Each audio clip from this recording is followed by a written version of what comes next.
Ravi de vous savoir nombreux à nous suivre. Mesdames et messieurs, c'est l'heure de l'information sur la télévision. Maranatha Bénin, bienvenue dans ce journal. Voici pour vous les grands titres.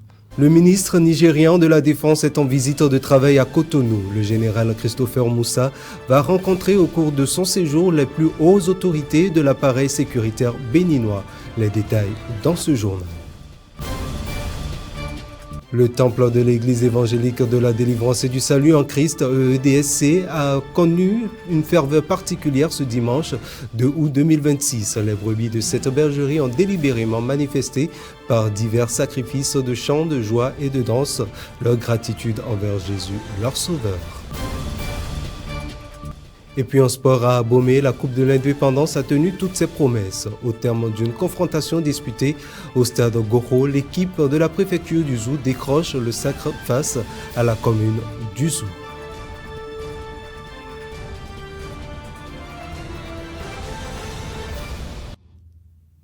Confie-toi en l'Éternel de tout ton cœur et ne t'appuie pas sur ta sagesse. Proverbe 3, verset 5. Bonsoir à toutes et à tous et à nouveau. Bienvenue dans ce journal. À l'ouverture de cette édition, le renforcement de la coopération entre le Bénin et le Nigeria. Le ministre nigérien de la Défense est en visite de travail à Cotonou. Le général Christopher Moussa va rencontrer au cours de son séjour les plus hautes autorités de l'appareil sécuritaire béninois. Plusieurs séances de travail ont également été prévues autour des enjeux de sécurité et de défense du territoire national. Reportage. Une visite qui entre dans la politique du bon voisinage entre la République du Bénin et la République fédérale du Nigeria. Les deux présidents sont des amis et ils ont décidé qu'on devrait se rencontrer pour pouvoir améliorer nos relations. Nous savons que sans la paix et la sécurité, il ne peut y avoir le développement.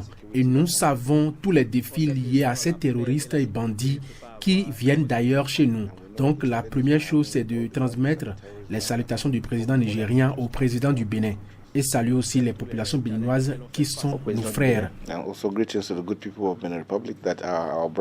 Les deux pays font face aux mêmes défis sur le plan sécuritaire. Le terrorisme descend de plus en plus vers les pays côtiers sans distinction de frontières, de peuple ni de religion. Le terrorisme est transversal et ceux qui nous attaquent ne connaissent pas les limites du territoire. Ils agissent pour détruire, pour déstabiliser les enjeux de développement que nous tentons de construire depuis des années. En recevant aujourd'hui le ministre de la Défense du Nigeria, c'est pour nous une manière de travailler à fusionner nos efforts, à fusionner nos talents, nos capacités. Et lorsqu'on est à côté d'un pays comme le Nigeria qui a une grande pratique en matière de défense sécuritaire, il est important que le Bénin puisse aller à cette école-là. Plusieurs séances de travail sont au programme de cette visite au Bénin du ministre nigérien de la Défense. Réunion avec plusieurs structures de l'appareil sécuritaire et de la défense du Bénin. Réunion avec plusieurs structures de l'appareil sécuritaire et de la défense du Bénin. Le Bénin et le Nigeria entretiennent de bonnes relations de coopération militaire pour lutter contre l'expansion du djihadisme, la préservation de la stabilité politique et régionale, exemple concret de cette synergie d'action accrue. Le commandant militaire nigérien a formalisé une intensification des opérations anti-djihadistes conjointes impliquant le Bénin et le Nigeria afin de saturer les zones infiltrées. La première visite à l'extérieur de Romuald Wadaini, président de la République du Bénin, s'est faite au Nigeria afin que la collaboration soit rendue possible. Ce 30 juillet 2026 restera à jamais gravé dans le marbre des institutions béninoises. Une nouvelle colonne est venue soutenir l'édifice démocratique du pays. Le Bénin a écrit une page inédite de son histoire avec l'installation au Palais des Gouverneurs à Porte-Novo de la toute première mandature du Sénat. Désormais, le Parlement parle à deux voix. Une seconde chambre appelée à enrichir les débats, renforcer les équilibres des pouvoirs et consolider la paix sociale est installée. Retour donc sur ces grands moments de cette cérémonie. Dans l'histoire politique du Bénin, le Sénat, un nouvel organe qui enrichit l'architecture institutionnelle du Bénin. La seconde chambre du Parlement voit le jour. 25 personnalités, pas des moindres, en sont membres. Des profils diversifiés ayant chacun servi le Bénin à un niveau élevé de responsabilité.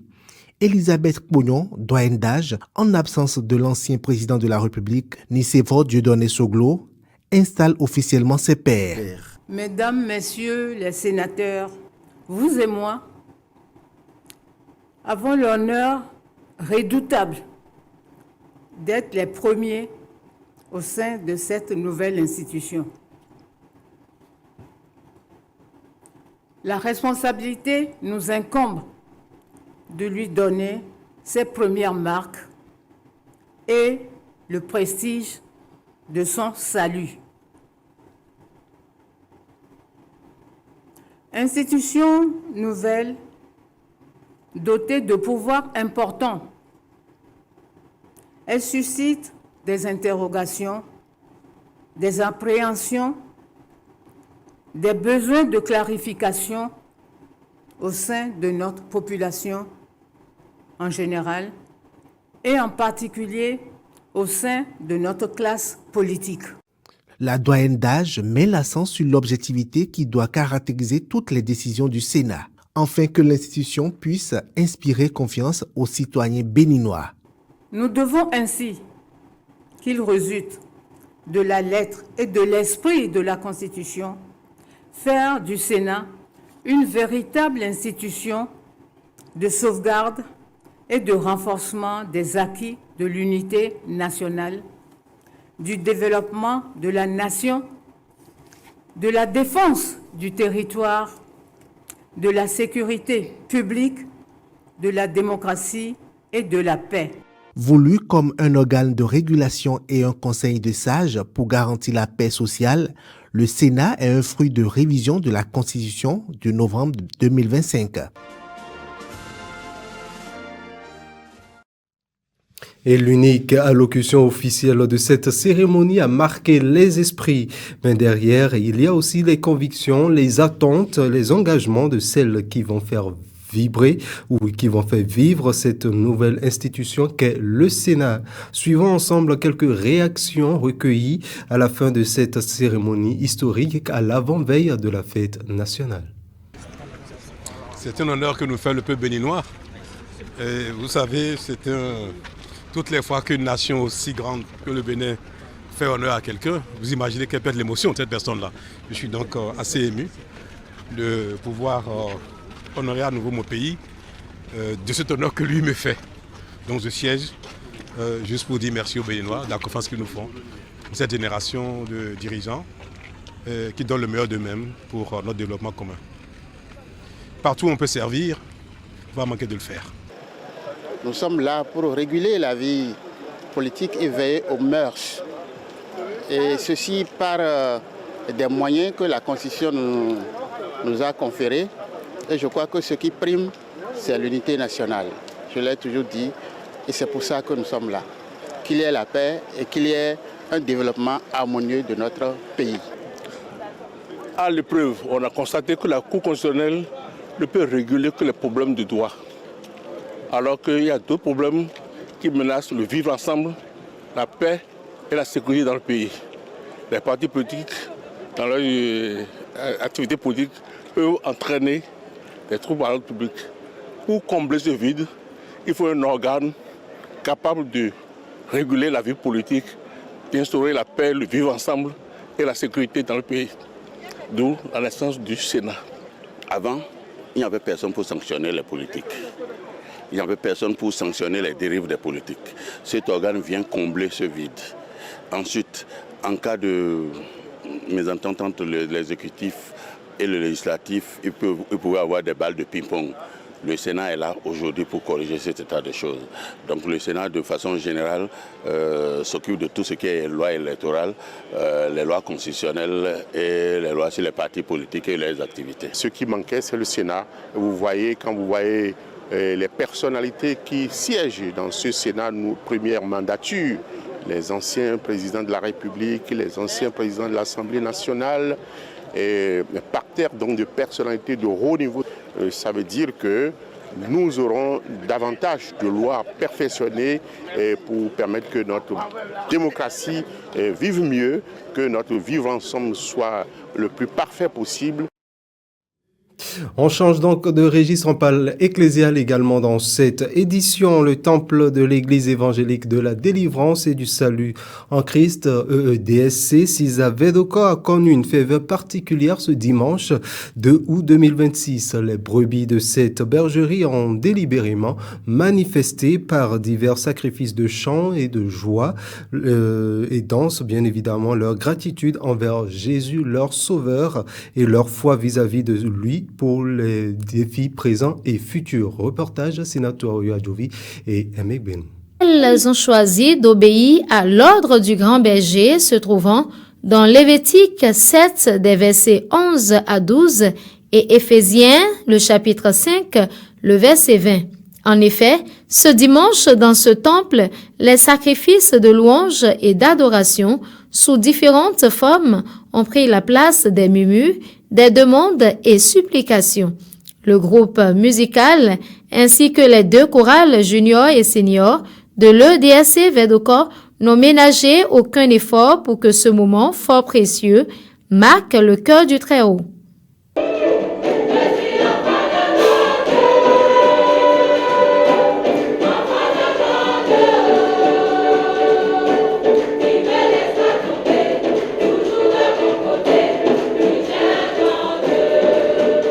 Puisque tout sacrifice offert au Créateur sans la connaissance et l'application réelle de sa parole n'est que peine perdue, le révérend Nazaire Nkpadoudé a enseigné son auditoire sur les sacrifices d'action de grâce. Les actions de grâce nous propulsent dans de grandes bénédictions, nous amènent sur des paliers supérieurs, ce que plusieurs ne comprennent pas. C'est quand Jésus a rendu grâce que la multiplication a eu lieu. C'est quand il a rendu grâce à la tombe de Lazare. Père, il leva les regards vers le ciel. Je te rends grâce de ce que tu m'exauces toujours. Il s'est souvenu des exaucements du passé que le Père lui a accordé. Il dit pour moi, j'ai parlé à cause de ceux qui m'entourent. Je sais que tu m'exauces toujours. Et après avoir dit ça, Lazare sort. Et le miracle du mort inhumé après 4 jours, et le Père est venu en résistance. Inspiré à amener le peuple à remercier Dieu non seulement pour la réussite des candidats aux différents examens dans cette église, l'homme de Dieu a également expliqué, à la lumière des Saintes Écritures, que nous devons remercier l'Éternel aussi bien dans les moments de joie comme dans les moments de difficulté. À l'entendre, cela pousse Dieu à faire pour nous l'inimaginable.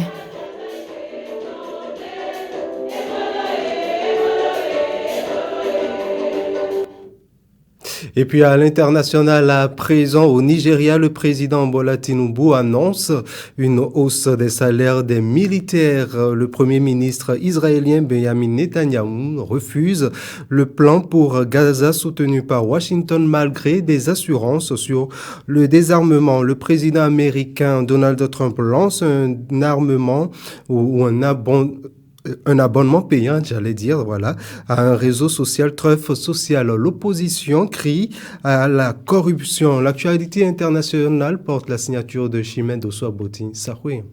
Au Nigeria, à compter du 1er septembre 2026, le salaire des militaires connaît une hausse. L'annonce a été faite par le président nigérian Bola Tinubu ce mardi. La mesure vise à améliorer les conditions de vie et à renforcer le moral des troupes engagées dans la lutte contre le terrorisme et le banditisme. Les augmentations varient de 30 à 80% selon le grade.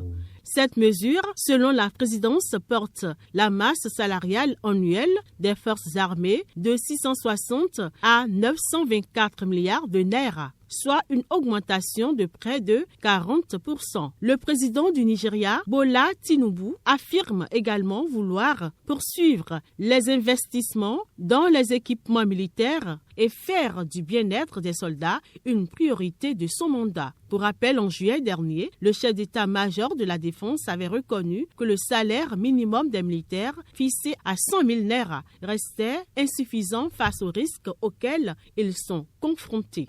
Le Premier ministre israélien Benjamin Netanyahou refuse le plan pour Gaza soutenu par Washington malgré des assurances sur le désarmement du Hamas. Dans la nuit de ce mardi au mercredi 5 août 2026, dans une vidéo publiée sur ses réseaux sociaux, le Premier ministre israélien a déclaré que l'équipe du président américain Donald Trump estimait qu'elle pouvait obtenir le désarmement du Hamas et la démilitarisation de Gaza. Nous examinons cette possibilité.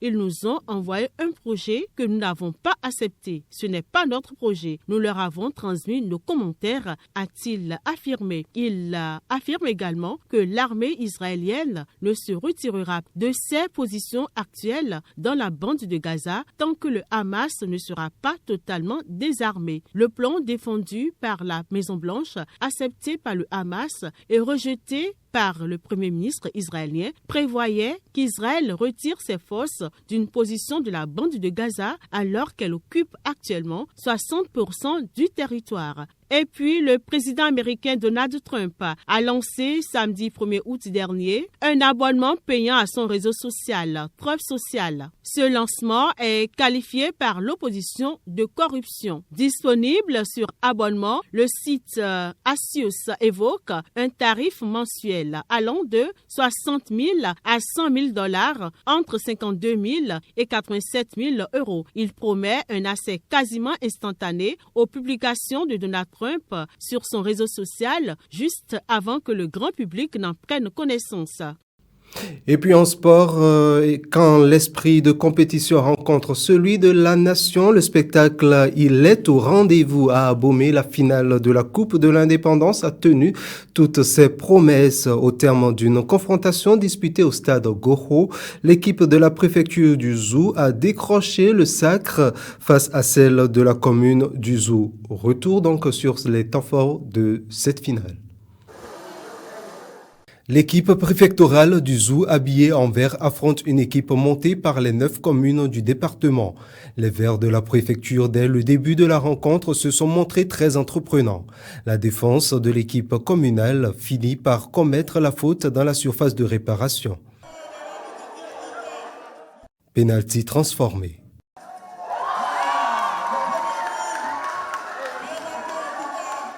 La pression de l'équipe préfectorale était trop forte pour les hommes en blanc des communes. La défense cède à nouveau.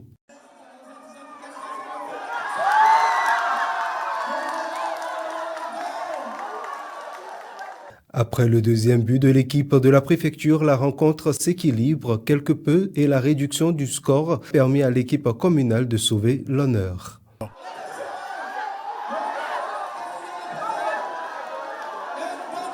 Nous avons fait face à une grande confrontation des éléments des communes qui n'ont pas démérité. La victoire pouvait changer de camp à n'importe quel moment du jeu. En fait, c'est le Zou qui a gagné. Les spectateurs venus nombreux se sont régalés à travers cette finale. Un beau match où nous avons vu un bon spectacle. Nous rentrons soulagés et fiers d'appartenir à une nation qui se construit. Les deux équipes ont gagné, ils nous ont livré un match vraiment plaisant. Une nouvelle course pour l'année prochaine est donc lancée pour d'autres activités sportives. C'est sur ces images sportives que se referme ce journal, mesdames et messieurs. Merci de nous avoir suivis, vous le savez. Retrouvez-nous également sur nos canaux digitaux YouTube, Facebook, TikTok, Instagram et X. Bonne soirée en compagnie de nos programmes sur la télévision Maranatha Bénin. Bonsoir chez vous et que Dieu vous bénisse.